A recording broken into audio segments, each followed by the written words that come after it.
à Varennes, l'une des plus vieilles villes au Québec. Mais laissez-vous pas tromper par son âge, parce qu'ici, ça regorge d'innovation. Monsieur Danfous, Varennes est un leader en innovation. Pouvez-vous me donner un exemple? En fait, le plus bel exemple qu'on peut vous donner, c'est notre fameuse bibliothèque multifonctionnelle Net Zéro. Le Net Zéro veut dire que notre bilan annuel de consommation énergétique sera de 0 $ de consommation. On parle de géothermie, on parle de 700 panneaux solaires photovoltaïques, on parle de sol radiant, on parle de murs solaires, on parle d'éclairage intelligent. En fait, un ensemble de technologies qui nous permettra d'arriver à zéro consommation. Vous installez plusieurs lumières éco-énergétiques un peu partout dans la ville. En fait, ce sont des lumières LED. Dans chaque nouveau tronçon qu'on refait, on change aussi les lumières. On parle d'une économie d'à peu près 60 %. Vous investissez aussi dans le transport intelligent.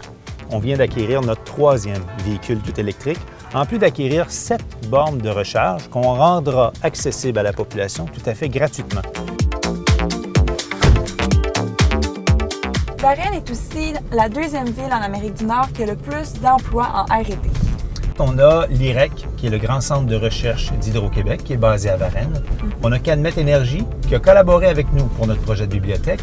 Et on a l'INRS. En fait, ce sont 3 importants centres de recherche qui ont été très inspirants. Le concept Novoparc a été créé pour augmenter les collaborations dans le parc industriel. Ethanol Greenfield en fait partie.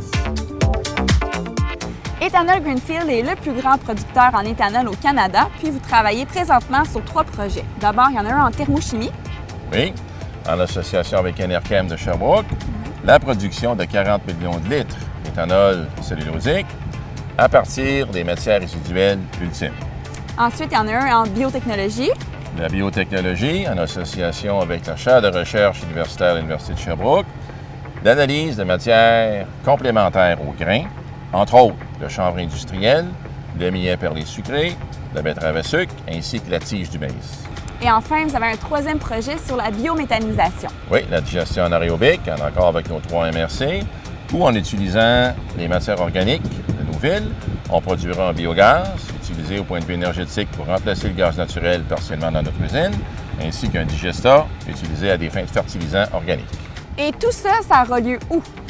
Immédiatement ici, intégré à notre usine existante, plus vers le fond la thermochimie, du côté du fleuve la digestion anaérobique et à proximité des fermenteurs la biotechnologie.